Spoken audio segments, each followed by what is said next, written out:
What's up, everybody, and welcome to my TNA Impact Wrestling review. Big show tonight, still in Las Vegas, Nevada at the Palms Casino. A lot of big things going on in the show with the return of Kazuchika Okada tonight. Hasn't been seen in TNA in over 10 years now, so this is a really big deal seeing him back on the show tonight. So let's get right into it. We kicked it off with Chris Bay versus Kevin Knight, one-on-one. Obviously a hot way to kick off the show. I definitely did enjoy this match. I think Kevin Knight is great. Obviously, Chris Bay, part of Bullet Club, Silver Tag Team Champions, ABC, with Ace Austin out there. But definitely a good match out there. I definitely enjoyed. Obviously, Chris Bay got the win with the Art of Finesse.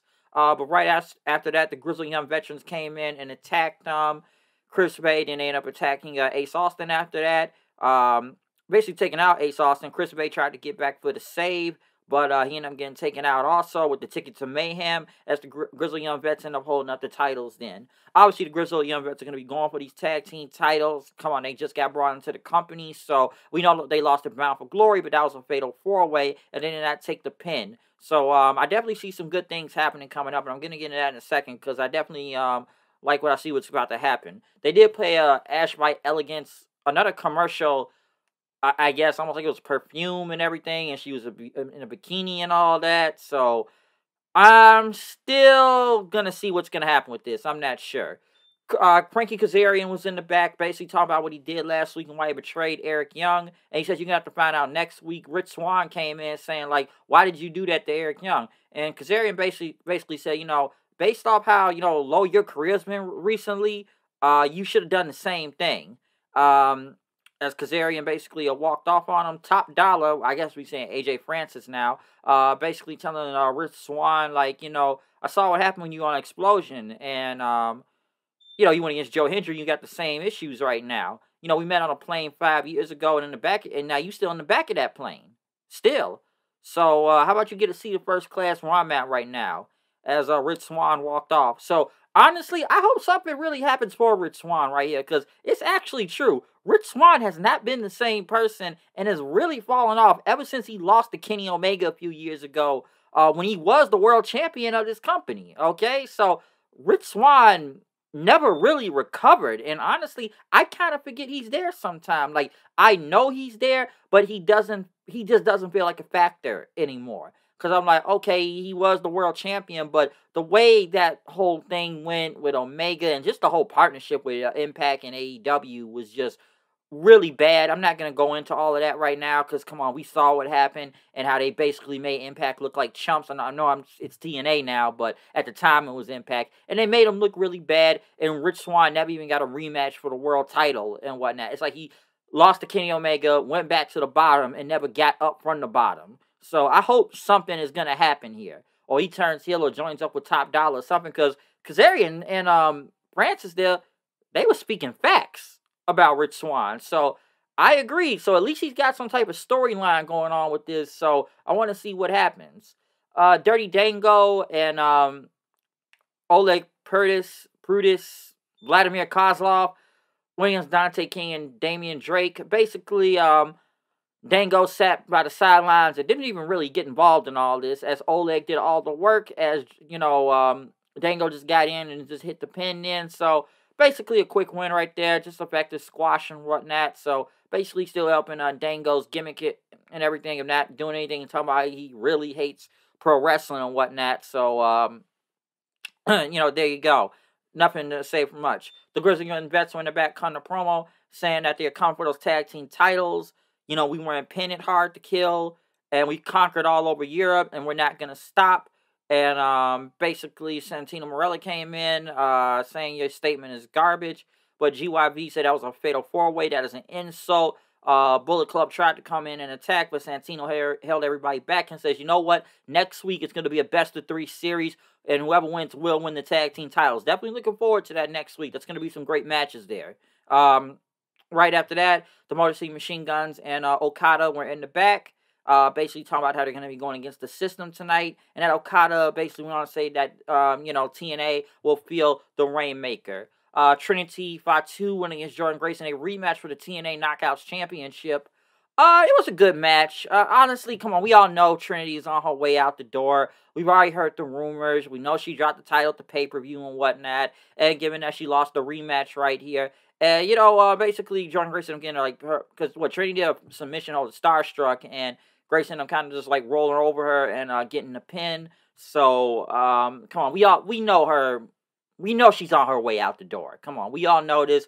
Expect her to be in the Royal Rumble by this weekend. So it's like I said before. I enjoyed Trinity's time within TNA Impact. I was glad to be there during her debut when it was in Chicago and whatnot. So it was really fun to watch. I really did enjoy her time here, and she did some really good stuff. Okay, so obviously we know it's her way out the door. But right after that, the Shaw Entourage came in and attacked. I didn't even think this was still a group. As Giselle Shaw used the Ultimate X, the Giant X, to basically take out Trinity and Grace after that. So obviously Shaw still going after Grace for the title. So we'll see where that goes. Josh Alexander was in the back kind of promo, talked about how TNA is back. Hard to Kill is a good, it was a good day and everything. And he stepped in a TNA ring again. He beat Will Ospreay, and he's a world beater now. But as he was cutting his promo, Alan Angels came in and said, that match was great you had last week. It was awesome. But I got a new talk show, and it's called The Sound Check, and I want you to be on it next week. Josh said he didn't really want to do it. He's busy, but Alan Angels said, listen, man, you came from the bottom and just to get where you are. And, hey, I just want some help, too, to kind of, get up there. So can you do that for me? I need you to be my first guest on my show. Josh agreed for next week, so we'll see what happens. Nick Nemeth, the wanted man. It's a little rough not saying Dolph Ziggler anymore. But he went against Zachary Wentz. Good match. Definitely enjoyed it. I guess they're calling the Zigzag the Danger Zone now. So I think that's what it's called. I know we haven't seen Dolph Ziggler in the ring for a while. Not Dolph Ziggler. Nick Nemeth. It's going to be hard to get used to Nick Nemeth. But we haven't seen him in the ring in a while. But, like I said, the guy hasn't missed a beat. So, like I said, Nemeth, he hit the Danger Zone for the win. So a good match from there. Trey tried to get involved and attack from behind, but he got hit with the Danger Zone. Steve Macklin came out and attacked and tried to go for his KIA DDT, but Nemeth got out of it. Also hit the Danger Zone as he stood tall in the end. So a good match. With I should say Nemeth making his in-ring TNA debut. So good stuff from there. Definitely enjoyed it. Looking forward to see where it's going to go with him and Macklin within this feud also. But a good match to get him, started up. Crazy Steve was kind of promo as he's now the new digital media champion. A lot of weird stuff going on. Talked about Tommy Dreamer, say he doesn't have to take anybody's advice. Rhino said you don't want to take, any advice, huh? I'll teach you something as he pushed him on the ground, saying he wants a match with him next week. As Crazy Steve just started laughing like a maniac then. One thing I noticed about the promos and kind of in the back, I'll get to this next one with Decay I actually like, given like the set piece they had in the background. I kind of like what they were going. It's like a lot of black and white room and stuff.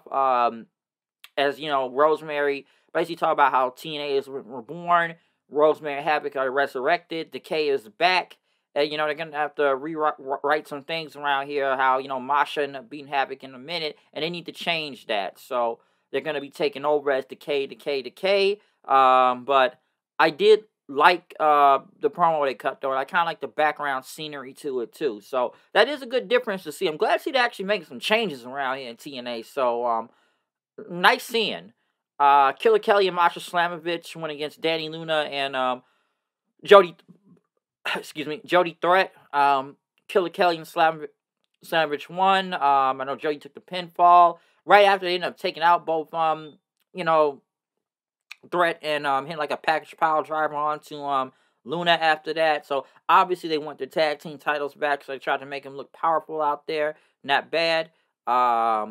Right after that, we did have the Kazuchika Okada and the Motor City Machine Guns versus the System, new TNA World Champion Moose, Eddie Edwards, and Brian Myers. One thing that they said on commentary, talked about how, let's remember, it's kind of surreal seeing Okada back in the TNA ring again, okay? It's cool and it's surreal, too, because we all know what happened many years ago, and that's what really ended the whole, TNA New Japan Pro Wrestling partnership was when Okada, he was like the Green Hornet with Samoa Joe, and New Japan was really pissed off about that the partnership, and you could blame Vince Russo for all of that.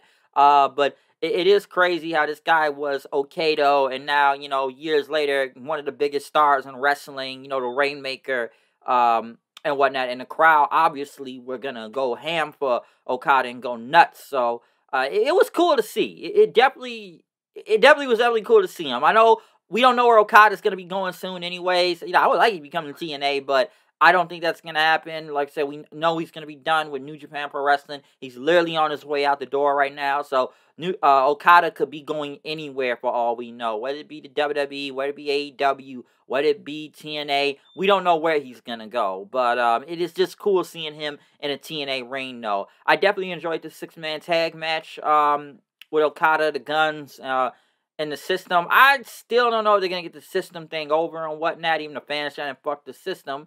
They chanted for that. They had some beeps. But, especially they took the L right now. I know it was like Myers that took the pin because Okada ended up hitting the Rainmaker on him. And then Alex Shelley hit the Shell Shock for the win. So they're going to have to really start trying to get this new group over because, it just happened and they're already losing to the Guns and Okada, okay? It's Okada, obviously, but it's not like Moose took the pinfall here, but still, though, they really got to start trying to get this System thing over, but like I said, the Guns and Okada getting the win was really cool, but there was one more thing that happened after the show, though. There was another vignette, and obviously it was Mustafa Ali. Talked about he was ignited by an X Factor, and he saw Mustafa Ali approve of this message. Obviously, he's doing his campaign. Mustafa Ali is basically going all over the place with his campaign, politic, I guess, gimmick going on. He is popping up everywhere, I guess, whether it be MLW, whether it be New Japan Pro Wrestling, whether it be TNA, or anywhere in the Indies, I guess MLW. I don't know where he'll show up next, but Mustafa Ali is really all over the place right now. So, hey, Mustafa Ali is going to be coming to TNA pretty soon. We'll see what happens. Some would say even Riddle maybe also. I don't know, but I will say he's all over the place. Definitely enjoyed this episode of TNA and whatnot. That was actually better than Dynamite with what they had this week. Just some straightforward wrestling show. A lot of stuff that's making sense. So, at least TNA really is trying to make a change. I know we said a lot during the pay-per-view at Hard to Kill, and we want to see difference. We don't want to see back to it, all the old ways that really put them in a bad spot. But I like to see what's going on, and it looks like they are really trying. I do wonder what it's going to be next week, because they're going to be out of Las Vegas. They're not going to be in the same building. I do wonder how crowd attendance is going to be coming weeks after that, if they booked even bigger buildings, because they had a big crowd, for Hard to Kill in these past tapings and whatnot. But now we got to see what happens once they leave Vegas, okay? And where else they will go after that, or where they go to another big building. I don't know, but overall the show was pretty good, though. So, yeah, I'm looking forward to next week's show, for TNA, all right? But other than that, comment, subscribe, follow me on Twitter, HoodieKnight890. I'm out of here. Obviously, it's a lot of news going on around in wrestling. I know the Royal Rumble is this weekend. I know it's a lot of stuff going on with WWE, whether it be the Netflix thing or the Rock part of TKO or, the Vince, Brock Lesnar allegations and whatnot, which would take a whole different video for me to go over it, or if other people wanted to be involved in all of this right now to talk about, because it's a lot to talk about, whether you agree with it or not. Like I said, I could go on a lot to say about this. I don't really have sympathy for any of these people really in that whole lawsuit allegation and whatnot, so I don't think anybody didn't really feel bad for nobody. Not going to defend Vince, going to defend the alleged person and whatnot too. So a lot of people make these decisions on their own, but it's a lot to unpack with all of that. That would take time to talk about and stuff. But it is really bad, though. Once again, it's allegations. It's a civil suit, not a criminal lawsuit and whatnot. So we'll see when other evidence does come out about it. But I'm out of here. I'll see y'all then. Peace out.